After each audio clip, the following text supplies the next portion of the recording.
Okay, dear students, in this particular video lecture, we are going to discuss about very important cell organelle, that is mitochondria. Okay, you must know that mitochondria is a double membrane organelle. Double membrane organelle.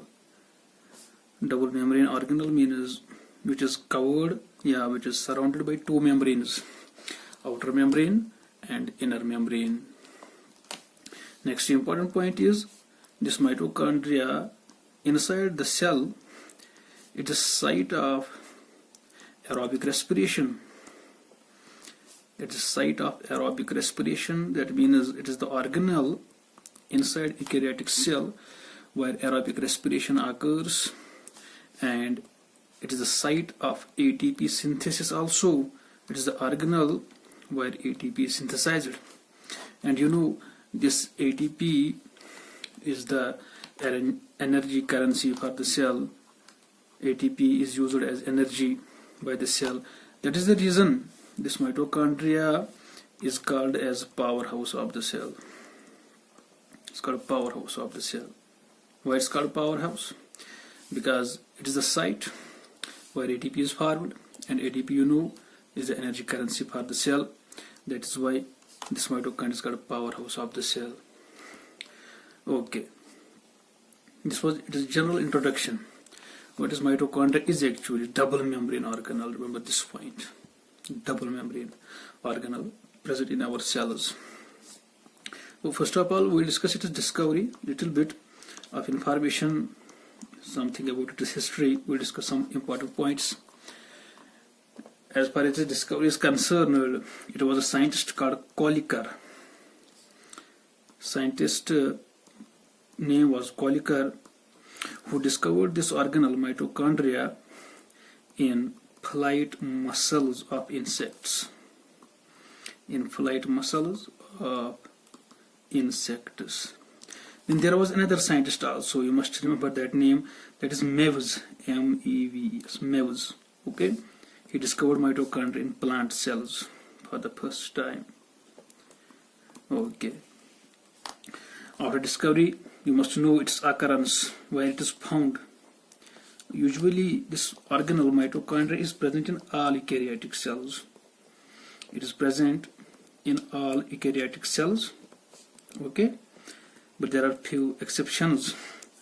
There is exception, you must remember that, except mammalian RBC. That means in our RBC mitochondria is absent. Okay, and it is also absent, another exception, that is anaerobic cells. The cells in which respiration is anaerobic, but they do not use oxygen. In these cells usually mitochondria is absent. Anaerobic cells, mammalian RBC, these are the exceptions. And you must know that prokaryotic cells also lack mitochondria. It is also absent in prokaryotic cells. Otherwise, in other cells, eukaryotic cells, it is present. Okay. And after occurrence, you must know that mitochondria has been given different names by different scientists. It has so many names, we can call it by any name. The most famous name is mitochondria, no doubt about that. But mitochondria also has other names, like it is called as sarcosome. Mitochondria is also called as sarcosome by Kolliker. Kolliker called it sarcosome. Okay, it is also called as philia by Fleming. Okay, and mitochondria is also called as bioblast. It is also called as bioblast by Altman. There was one more scientist there. The name of the scientist was Hugh Bloom. He called mitochondria as site of cellular respiration. He called mitochondria as site of cellular respiration. The name of scientist was Hugh Bloom. Remember this point. Okay. After that, mitochondria also has few other names, like it is called as ATP mill of the cell. Okay, Mitochondria is also called as parabasal body. Remember this name. Mitochondria is called as parabasal body. Mitochondria is also called as chondriosome. In fact, chondriosome is a term which is used sometimes. This can be asked in your exam. This term chondriosome, it is actually all the mitochondria. Okay, all the mitochondria present in a cell. The collection of all mitochondria present in a cell is called a chondriosome. Remember this point. And mitochondria is also sometimes called as plastosome. Plastosome, parabasal body, ATP mill. Okay, and sometimes it is also called a power battery of the cell. It is also called power battery of the cell. Okay, this was about its occurrence and its other names. It has been given so many names. After that, we can talk about the shape of the mitochondria. Okay, look here. We can talk about shape of the mitochondria. As far as shape is concerned, shape of mitochondria is highly variable. It does not have any fixed shape. You see, its shape is variable and it is different in different cells. But most commonly we see it is cylindrical in shape. The shape of mitochondria is cylindrical. We'll see it in the diagram also. And after shape, we can talk about its size. Okay, the size of mitochondria, like shape, is highly variable also. The size is highly variable. Highly variable means it is different in different cells. In some cells mitochondria are very small, and in some cells they can be very large. Okay, but we can talk about average length of the mitochondria. Its average length is 1 to 4.1 microns, and its average diameter is 0.2 to 1 microns. This was its size. But remember here one exception. There is one exception, that is oocyte. Oocyte means egg cell. Oocyte of a frog called Rana pipens. Okay, in this oocyte of this frog, mitochondria are 20 to 40 microns long. This is the exception of the mitochondrial size. And after size, we can talk about its number also. Okay, I will write down it here. Number of mitochondria. Okay, like its size, its shape. The size of mitochondria is also very different. Okay, but I write down here, number of mitochondria varies from cell to cell. Number of mitochondria varies from cell to cell, and we can say average number of mitochondria is nearly 500 to 1600. It is the average number of mitochondria. Okay, but there are exceptions to this general rule. There are exceptions. Okay, you must know those exceptions. There is an organism, unicellular organism called trypanosoma. Trypanosoma. It's a protozoan. You must know it's a unicellular organism. Like there is another organism, unicellular organism again. It's called chlorella. It's a unicellular algae, chlorella. There's another organism called micromonas. Okay, and there is another unicellular organism called microsterias. These are the organisms or cells, we can say, which have only one mitochondria. Very important point. Remember this. They have only one mitochondria. And you look at other extreme. We have an organism or a cell called chias. It is an organism, chias. It is also called a giant amoeba. Okay, this organism, in its cell there are about 50,000 mitochondria, a huge number. And similarly, you see the flight muscle cells of insects. Flight muscle cells of insects, okay, they contain up to 500,000, that means 5 lakh mitochondria. It's a huge number. From these numbers we can see there is huge difference in the number of mitochondria, there is huge difference in the size of mitochondria, and there is also variability in shape of the mitochondria. So this was the general information about mitochondria. What is mitochondria? Who discovered mitochondria? Then where it is found, in which cells it is found. It is found in all eukaryotic cells. There are few exceptions. You must remember, prokaryotic cells it is absent there in prokaryotic cells.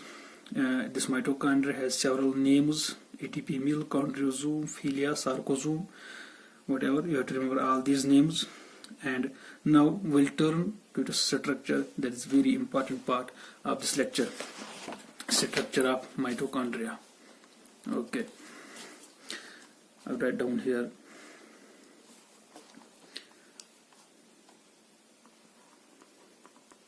Structure of mitochondria. Very interesting lecture. You see, I'll first of all draw the diagram. This mitochondria is a double membrane organelle, which will it has a cylindrical shape like this. Okay. I will draw it like this. Here, this is the outer membrane of the mitochondria. Okay, this is the outer membrane, cylindrical in shape.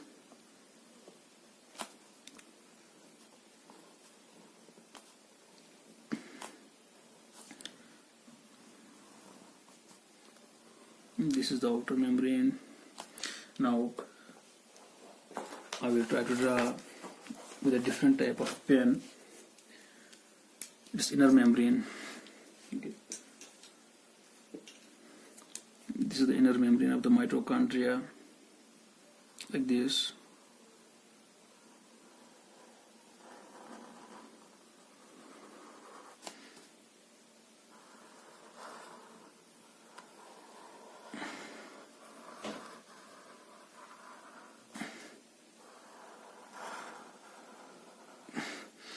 This is the inner membrane of the mitochondria. Okay. So structurally, when you look at the structure of this organelle, you see, first of all, very important point I want to mention here. When you have to observe the structure of the mitochondria inside the cell, you use a stain which is called Janus green B. It is stain. Janus green B, that is used to stain this mitochondria. It gives color to the mitochondria, and we can see it under microscope with the help of this stain. Remember the name, Janus green B. Okay. Structurally, when we look under electron microscope, this mitochondria has 4 parts or 4 components like this. This component is black color. This is the outer membrane. This component is called outer membrane. I am writing here. This is outer membrane. Okay, this component number 1, outer membrane, first part of the mitochondria. This outer membrane, as you look in the diagram, it is a smooth membrane. There are no ups and downs in this membrane. It's a very smooth membrane. Okay, I will write down here, it is smooth membrane. Okay, and next important point is this outer membrane is also a permeable membrane. It is highly permeable. Permeable means the substance easily cross this membrane from outside to inside, and from inside to outside substance easily cross. That's why it's called permeable membrane. But there is a reason for this. Why this membrane is permeable? The reason is this outer membrane contains proteins which are called as porins. Okay, I am running here. I will make it clear here for you people. What are these porins actually? These porins are membrane proteins. These are membrane proteins present in the outer mitochondrial membrane. Okay, and these purines, these proteins have a channel. We can call these purines as channel proteins, and this channel remains open. That is why the substance can cross this membrane through these channels, and these channels make the outer membrane permeable membrane. Got a point? Okay. Next important thing about outer membrane is this outer membrane has two important functions. As far as this mitochondria is concerned, this outer membrane has two important functions. Number one function is it gives protection to the organelle. It is a sort of protective cover. It's a protective cover. And number second is this outer membrane contain enzymes. The number is very less, only few enzymes, and these enzymes perform two major functions. Some of the enzymes help in oxidation of epinephrine. Epinephrine is a chemical messenger that is oxidized by the outer mitochondrial membrane enzyme. And number second, these enzymes also help in degradation, or we can say breakdown of tryptophan. Tryptophan is an amino acid. These are the functions of outer membrane. It degrades tryptophan, it oxidizes epinephrine, and it acts as a protective cover. It gives protection to the mitochondria. It's a permeable membrane due to these purines. Okay, and another important thing you must remember about this outer membrane, it has an enzyme called monoamine oxidase. Monoamine oxidase. This enzyme is we call it marker enzyme of outer membrane. Marker enzyme of outer membrane. Okay. Now next component of the mitochondria. This was about first component of outer membrane. The second part of this organelle is this space. This space, which is present between this outer membrane and inner membrane. Okay, this space is called as outer chamber. This space is called as outer chamber. It is the second component of mitochondria. Outer chamber. Okay, this outer chamber contains fluid, a watery fluid, in which enzymes are present.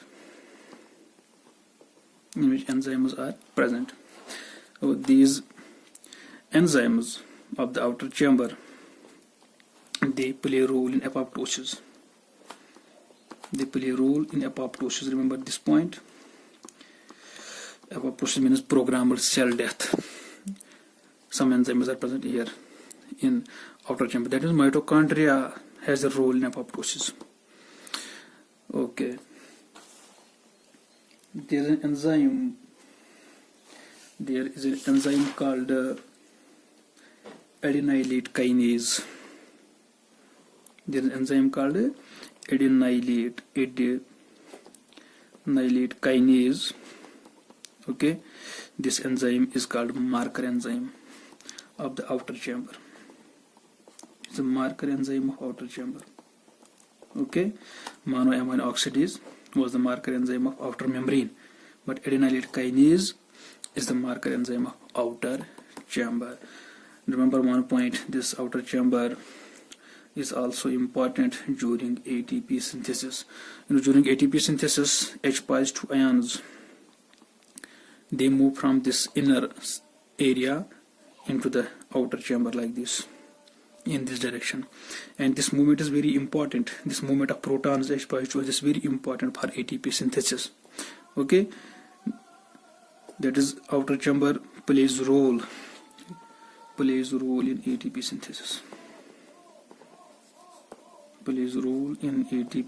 synthesis. This was the second part of the mitochondria, outer chamber. Now the third part, we'll move to the third part of mitochondria, that is this part which is colored, this is the third part, and this is called inner membrane of the mitochondria. Third part of mitochondria called inner membrane. This is a very functionally very important membrane of this organ. First of all, first important point, this inner membrane is less permeable membrane. Sometimes we can say impermeable also. It's a less permeable membrane. What is less permeable? Because it lacks porins. There are no porins. That means there are no channel proteins through which something can pass. That is why it is less permeable membrane. There is an enzyme in this membrane which is called cytochrome oxidase, and we call this cytochrome oxidase as the marker enzyme of the inner membrane.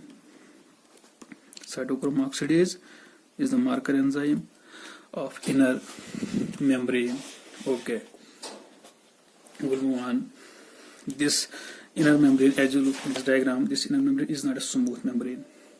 There are folds at several places, like this fold at this point, this fold, there is another fold. These folds are called as crista. When it is single, it's called a crista. When there are several, they are called cristae. We call it crista. These are the folds in the inner membrane, and their function is they increase the surface area of the inner membrane. They increase the surface area. Another important point about inner membrane is that this inner membrane of the mitochondria, it contains ETC, which means electron transport chain.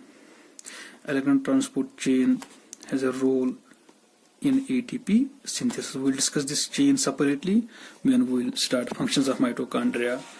Okay, and look at the diagram. When we look at this diagram, inner membrane, you see this inner membrane has two surfaces. One surface is this surface, which is towards this matrix, which is towards this outer chamber. This surface, where I have shown this arrow, this is called outer surface of the inner membrane. And another surface, its opposite surface is this surface. This surface is towards the matrix, inner side. This is called as inner surface of the inner membrane. And towards this inner surface, when we look at the inner surface of this inner membrane, there are small mushroom-shaped particles present, like this. Large number of particles is present.